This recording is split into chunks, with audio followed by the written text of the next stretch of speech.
जय हिंद साथियों, स्वागत है आप सभी का आपके अपने YouTube channel Shyam classes study में। साथियों, आज के इस वीडियो में यूपी पुलिस भर्ती परीक्षा 2024 में जिसका एग्ज़ाम आप लोगों को पता कि 18 फरवरी 2024 को प्रस्तावित है, तो उस परीक्षा में जीके जीएस के 38 अति महत्वपूर्ण प्रश्न पूछे जाने वाले हैं। तो मैं आपको लगातार 38 अति महत्वपूर्ण प्रश्नों का प्रैक्टिस सेट लेकर के आ रहा हूँ, जो आने वाले एग्जाम में आपके लिए बहुत ज़्यादा महत्वपूर्ण और रामबाण साबित होने वाले हैं ये प्रैक्टिस सेट।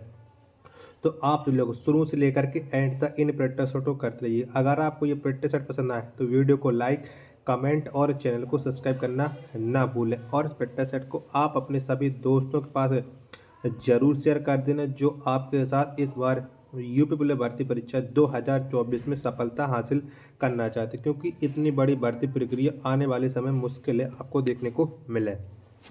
तो इन्हीं सब बातों को ध्यान में रखते शुरू करते हैं आज का अपना जीके जीएस के 38 अति महत्वपूर्ण प्रश्नों का ये प्रैक्टिस सेट। तो पहला प्रश्न है आपके सामने कि अलेप्पी बंदरगाह भारत के किस राज्य में स्थित है। तो कौन से राज्य में है ये अलेप्पी बंदरगाह? तो ये है केरल में। कहाँ पर है? केरल में है। तो एक का जो राइट आंसर होगा वो ऑप्शन संख्या ए इस प्रश्न का राइट आंसर हो जाएगा। चलिएगा, प्रश्न संख्या 2 है आपके सामने कि विश्व का सर्वाधिक विश्वासघाती नदी किस नदी को कहा जाता है। तो कौन सी नदी को हम विश्वासघाती नदी कहते हैं ये आपको बताना है। प्रश्न संख्या 2 का राइट आंसर क्या हो जाएगा? तो ये हम कहते हैं हुआंगो नदी को। किसे? हुआंगो को। और ये बहती है चीन में। कहाँ पर? चीन में बहती है। तो 2 का राइट आंसर हो जाएगा ऑप्शन संख्या सी इस प्रश्न का राइट आंसर हो जाएगा। चलिएगा, प्रश्न संख्या 3 है आपके सामने कि महात्मा बुद्ध ने किसके शासनकाल में निवारण प्राप्त किया, यानी किसके शासनकाल में महात्मा बुद्ध को निवारण प्राप्त हुआ था। तो उस समय जो शासनकाल था वो था अजात शत्रु का। किसका था? अजात शत्रु का। तो 3 का जो राइट आंसर होगा वो ऑप्शन संख्या सी इस प्रश्न का राइट आंसर हो जाएगा। चलिएगा, प्रश्न संख्या 4 है आपके सामने कि पानीपत की तीसरी लड़ाई में मराठाओं का सेनापति कौन था। तो कौन था? तो तीनों जो लड़ाई हुई थी उसमें जो पानीपत की तीसरी लड़ाई में मराठाओं का जो सेनापति था वो था सदाशिवराव भाऊ। कौन? सदाशिवराव भाऊ था। यानी 4 का जो आंसर होगा वो ऑप्शन संख्या बी इस प्रश्न का राइट आंसर हो जाएगा। आज आपको हमारी आवाज़ थोड़ी डिफरेंस लग रही हो क्योंकि मुझे जुकाम है, इस वजह से आपको हमारी आवाज़ में थोड़ा परिवर्तन देखने को मिल सकता है। बाकी का कंटेंट आपको पूरी मेहनत करके उसी तरीका प्रोवाइड करा रहा हूँ जैसे मैं आपको पहले करा रहा था। तो प्रश्न संख्या 5 है आपके सामने कि 1 मिली बराबर होता है। तो कितने के बराबर होता है 1 मिली, ये आपको बताना है। तो ये होता है 10 की पावर 2 पास्कल के बराबर। कितने? 10 की पावर 2 पास्कल के बराबर होता है 1 मिली। तो प्रश्न संख्या 5 का राइट आंसर हो जाएगा ऑप्शन संख्या ए। चलिएगा, प्रश्न संख्या 6 आपके सामने काला शीशा किसे कहा जाता है। तो किसे कहते हैं हम काला शीशा, ये आपको बताना है। प्रश्न संख्या 6 का राइट आंसर क्या हो जाएगा? तो काला शीशा कहते हैं हम ग्रेफाइट को। किसे? ग्रेफाइट को कहते हैं काला शीशा। तो 6 का जो राइट आंसर होगा वो ऑप्शन संख्या ए इस प्रश्न का राइट आंसर हो जाएगा। प्रश्न संख्या 7 है आपके सामने कि चौरी चौरा कांड किस वायसराय के कार्यकाल की घटना है। तो कौन से वायसराय के समय में ये चौरी चौरा घटना हुई थी? 7 का राइट आंसर आपको बताना है। तो ये लॉर्ड रिपन के। किसके? लॉर्ड रिपन के शासनकाल में चौरी चौरा की घटना हुई थी। यानी 7 का जो आंसर होगा वो ऑप्शन संख्या सी इस प्रश्न का राइट आंसर हो जाएगा। किसका? 7 का आंसर हो जाएगा ऑप्शन संख्या सी इस प्रश्न का राइट आंसर हो जाएगा। चलिएगा, प्रश्न संख्या 8 है आपके सामने कि दिल्ली सल्तनत की आधिकारिक भाषा थी। तो कौन सी थी दिल्ली सल्तनत की आधिकारिक भाषा, ये आपको बताना है। प्रश्न संख्या 8 का राइट आंसर क्या हो जाएगा? तो दिल्ली सल्तनत की जो आधिकारिक भाषा थी वो फारसी थी। क्या थी? फारसी थी। यानी 8 का आंसर ऑप्शन नंबर बी इस प्रश्न का राइट आंसर हो जाएगा। चलिएगा, प्रश्न संख्या 9 है आपके सामने कि टिटनेस को अन्य किस नाम से जाना जाता है। तो कौन से नाम से जाना जाता है टिटनेस को। तो इसे धनुष टंकार के नाम से जाना जाता है, टिटनेस को। यानी जो 9 का राइट आंसर होगा वो ऑप्शन नंबर ए इस प्रश्न का राइट आंसर हो जाएगा। चलिएगा, प्रश्न संख्या 10 है आपके सामने कि शिवाजी के शासन में नियमित सेना को क्या कहा जाता था। तो क्या कहते थे हम शिवाजी के शासनकाल में नियमित सेना को? तो इसे कहा जाता था पागा। क्या पागा कहा जाता था? तो 10 का जो राइट आंसर होगा वो ऑप्शन संख्या डी इस प्रश्न का राइट आंसर हो जाएगा। चलिएगा, प्रश्न संख्या 11 है आपके सामने कि इस्लामी आचार विचार के कानून को क्या कहा जाता है। तो क्या कहा जाता है? तो इस्लामी आचार विचार के कानून को शरीयत कहा जाता है। क्या शरीयत कहा जाता है? तो 11 का जो राइट आंसर होगा वो ऑप्शन नंबर बी इस प्रश्न का राइट आंसर हो जाएगा। चलिएगा, प्रश्न संख्या 12 है आपके सामने कि खंगचेंदजोंगा राष्ट्रीय उद्यान किस राज्य में स्थित है। तो ये कौन से राज्य में खंगचेंदजोंगा राष्ट्रीय उद्यान? तो ये स्थित है सिक्किम राज्य में। कहाँ पर? सिक्किम राज्य में है। तो 12 का जो आंसर होगा वो ऑप्शन संख्या ए इस प्रश्न का राइट आंसर हो जाएगा। चलिएगा, प्रश्न संख्या 13 है आपके सामने कि श्रवणबेलगोला में गोमतेश्वर की ऊंची विशाल प्रतिमा का निर्माण किसने करवाया था। तो किसने करवाया था? तो श्रवणबेलगोला में जो गोमतेश्वर की ऊंची विशाल प्रतिमा है और इसका जो निर्माण करवाया था वो चामुंडा राय ने करवाया था, जो 13 के ऑप्शन संख्या डी में है। तो डी इसका राइट आंसर हो जाएगा। चलिएगा, प्रश्न संख्या 14 है आपके सामने कि मराठा राज्य का द्वितीय संस्थापक किसे माना जाता है। तो किसे माना जाता है मराठा राज्य का द्वितीय संस्थापक? तो बालाजी विश्वनाथ को मराठा राज्य का द्वितीय संस्थापक माना जाता है। तो 14 का जो आंसर होगा वो ऑप्शन संख्या डी इस प्रश्न का राइट आंसर हो जाएगा। चलिएगा, प्रश्न संख्या 15 है आपके सामने कि स्थानीय पवन सिरक्को किस देश में बहती है। तो कौन से देश में बहती है ये सिरक्को पवन? तो ये बहती है इटली में। किस में? इटली में बहती है। तो 15 का जो राइट आंसर होगा वो ऑप्शन संख्या सी इस प्रश्न का राइट आंसर हो जाएगा। प्रश्न संख्या 16 है आपके सामने कि जयदेव किसके दरबारी थे। तो किसके दरबार में रहते थे जयदेव? तो जयदेव ये लक्ष्मण सेन के दरबारी थे। किसके? लक्ष्मण सेन के दरबारी थे। 16 का आंसर ऑप्शन संख्या बी इस प्रश्न का राइट आंसर हो जाएगा। चलिएगा, प्रश्न संख्या 17 है आपके सामने कि भारत की यात्रा पर आने वाले प्रथम ब्रिटिश सम्राट कौन थे। तो कौन थे? तो भारत की यात्रा पर आने वाले जो प्रथम ब्रिटिश सम्राट थे वो थे जॉर्ज पंचम। कौन थे? जॉर्ज पंचम थे। यानी 17 का जो आंसर होगा वो ऑप्शन संख्या सी इस प्रश्न का राइट आंसर हो जाएगा। चलिएगा, प्रश्न संख्या 18 है आपके सामने कि छाया में उगने वाले पौधे क्या कहलाते हैं। तो क्या कहलाते हैं? तो छाया में उगने आज हम बात करने वाले हैं उत्तर प्रदेश कांस्टेबल 2023 की बेस्ट बुक के बारे में, जो कि चक्षु पब्लिकेशन की बुक। ये बुक नवीनता पाठ्यक्रम के अनुसार बनाई गई है, जिसमें आपको सामान्य ज्ञान, सामान्य हिंदी, संख्यात्मक एवं मानसिक योग्यता, मानसिक अभिरुचि, बुद्धि लब्धि परीक्षा एवं तार्किक क्षमता इस बुक में आपको उत्तर प्रदेश जीके संपूर्ण मिल जाएगा। सबसे बड़ी खास बात इस बुक की है कि इस बुक में आपको 5 सॉल्ड पेपर 2018-2019 के मिल जाएंगे। इस बुक में आपको 3000 बहुविकल्पी प्रश्न मिल जाएंगे, जो आपकी तैयारी को बेहतरीन बनाने के लिए ये बुक आपको संपूर्ण विस्तृत रूप में मिल जाएगी, जो आपको आपकी पढ़ाई के लिए बहुत लाभदायक होने वाली है। चक्षु पब्लिकेशन का प्रैक्टिस सेट भी ले सकते हैं, जिसमें आपको 10 मॉडल प्रैक्टिस सेट मिल जाएंगे, जो आपकी तैयारी को बेहतरीन बनाने के लिए। तो आज ही जाइएगा, अपने किसी भी माध्यम से, ऑनलाइन या ऑफलाइन मॉडल से, किसी माध्यम से आप इस बुक को खरीद सकते हैं। वाले पौधे ये सियोफाइट्स कहलाते हैं। क्या? सियोफाइट्स कहलाते हैं। यानी 18 का जो आंसर होगा वो ऑप्शन संख्या डी इस प्रश्न का राइट आंसर हो जाएगा। प्रश्न संख्या 19 है आपके सामने कि सामान्यतः पृथ्वी से फेंके गए प्रक्षेप्य मार्ग का आकार कैसा होता है।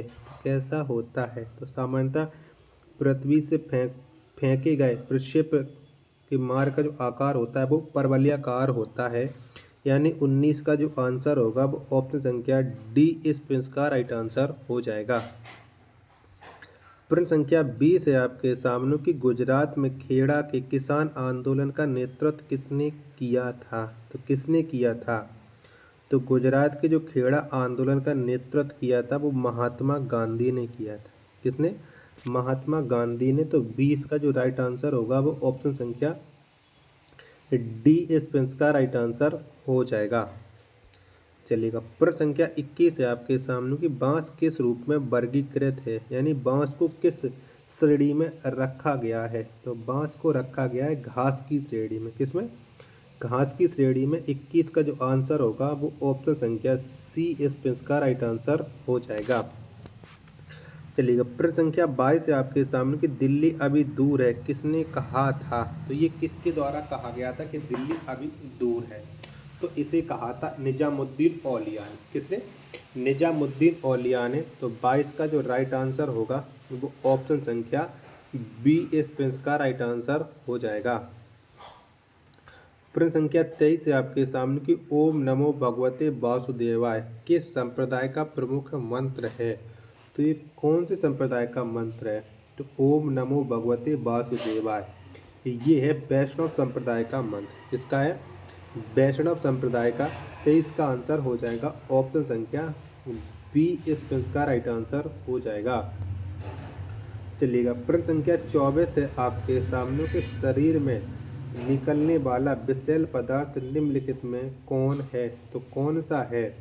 तो शरीर में निकलने वाला जो विषैला पदार्थ होता है वो अमोनिया होता है। कौन? अमोनिया होता है। तो पेशाब के माध्यम से बाहर निकलता है। तो ऑप्शन संख्या सी स्पेंस का राइट आंसर हो जाएगा। चलिएगा, प्रश्न संख्या 25 है आपके सामने कि हरित लवक की खोज किसने की थी। तो किसने की थी हरित लवक की खोज। तो ये सिम्बर ने की थी हरित लवक की खोज। 25 का आंसर ऑप्शन संख्या ए स्पेंस का राइट आंसर हो जाएगा। चलिए, प्रश्न संख्या 26 है आपके सामने कि शिमला के सन्यासी के रूप में कौन विख्यात है। तो कौन विख्यात है शिमला के सन्यासी के रूप में। प्रश्न संख्या 26 का आपको आंसर बताना है। तो शिमला के सन्यासी के रूप में ए.ओ. हुम विख्यात है। कौन? ए.ओ. हुम। यानी 26 का आंसर ऑप्शन संख्या बी स्पेंस का राइट आंसर हो जाएगा। प्रश्न संख्या 27 है आपके सामने कि नौजवान भारत सभा के प्रथम सचिव कौन थे।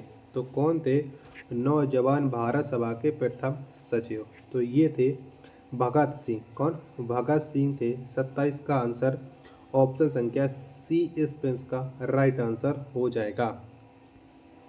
चलिएगा, प्रश्न संख्या 28 है आपके सामने कि जीव जंतुओं एवं वनस्पतियों के अवशेष को क्या कहा जाता है। तो क्या कहते हैं। तो जीव जंतुओं एवं वनस्पतियों के जो अवशेष होते हैं उन्हें हम कहते हैं फॉसिल। क्या कहते हैं? फॉसिल कहते हैं। 28 का जो आंसर होगा वो ऑप्शन संख्या बी स्पेंस का राइट आंसर हो जाएगा। प्रश्न संख्या 29 है आपके सामने कि पखनुस्तान क्षेत्र किस क्षेत्र में है। तो कहाँ पर है पखनुस्तान क्षेत्र। तो ये है अफगानिस्तान में। कहाँ पर है? अफगानिस्तान में है। 29 का आंसर हो जाएगा ऑप्शन संख्या ए स्पेंस का राइट आंसर हो जाएगा। चलिएगा, प्रश्न संख्या 30 है आपके सामने कि नैन्सी किस देश का प्रमुख औद्योगिक नगर है। तो ये कौन से देश का प्रमुख औद्योगिक नगर है नैन्सी। तो ये है फ्रांस का। कहाँ का है? फ्रांस का है। 30 का आंसर ऑप्शन संख्या ए स्पेंस का राइट आंसर हो जाएगा। चलिएगा, प्रश्न संख्या 31 है आपके सामने कि जहांगीर की मृत्यु के पश्चात नूरजहां ने किसे मुगल सम्राट घोषित किया था। तो किसे घोषित किया था नूरजहां ने मुगल सम्राट, ये आपको बताना है। तो ये जो घोषित किया था वो किया था शहरयार को। किसे? शहरयार को। 31 का आंसर ऑप्शन संख्या ए स्पेंस का राइट आंसर हो जाएगा। प्रश्न संख्या 32 है आपके सामने कि ईरानी भाषा का ग्रंथ अवेस्ता की तुलना किस भारतीय ग्रंथ से की जाती है। तो ये कौन से भारतीय ग्रंथ से की जाती है। तो ईरानी भाषा का जो ग्रंथ है अवेस्ता, इसकी तुलना की जाती है ऋग्वेद से। किससे? ऋग्वेद से। 32 का आंसर ऑप्शन संख्या सी स्पेंस का राइट आंसर हो जाएगा। प्रश्न संख्या 33 है आपके सामने कि धात्विक ऑक्साइड की प्रकृति कैसी होती है। तो कैसी होती है धात्विक ऑक्साइड की प्रकृति। तो ये होती है क्षारीय। कैसी होती है? क्षारीय होती है। धात्विक ऑक्साइड की प्रकृति। 33 का जो आंसर होगा वो ऑप्शन संख्या बी इसका राइट आंसर हो जाएगा। चलिएगा प्रश्न संख्या 34 से आपके सामने कि सेब में कौन सा अम्ल पाया जाता है। तो कौन सा अम्ल पाया जाता है सेब में। तो सेब में पाया जाता है मैलिक अम्ल। कौन सा मैलिक अम्ल। तो 34 का जो राइट आंसर होगा वो ऑप्शन संख्या डी इसका राइट आंसर हो जाएगा। चलिएगा प्रश्न संख्या 35 से आपके सामने कि सर्वप्रथम वायुमंडलीय दाब की गणना किसके द्वारा की गई थी। तो किसने की थी सबसे पहले वायुमंडलीय दाब की गणना। तो किसने की थी। तो ये जो गणना की थी वो की थी वान ब्यूरिक ने। किसने वान ब्यूरिक ने। यानी 35 का जो आंसर होगा वो ऑप्शन संख्या डी इसका राइट आंसर हो जाएगा। चलिएगा प्रश्न संख्या 36 से अब आपके सामने कि बर्फ पर पाए जाने वाले शैवाल क्या कहलाती हैं। तो क्या कहलाती हैं बर्फ पर पाए जाने वाले शैवाल। तो ये जो कहलाती हैं वो कहलाती हैं क्रिस्टोफाइट्स। क्या क्रिस्टोफाइट्स। यानी 36 का जो आंसर होगा वो ऑप्शन संख्या बी इसका राइट आंसर हो जाएगा। चलिएगा प्रश्न संख्या 37 से आपके सामने की कांग्रेस अधिवेशन की अध्यक्षता करने वाला प्रथम अंग्रेज व्यक्ति कौन था। तो कौन से अंग्रेज व्यक्ति ने कांग्रेस की अध्यक्षता की है ये आपको बताना है।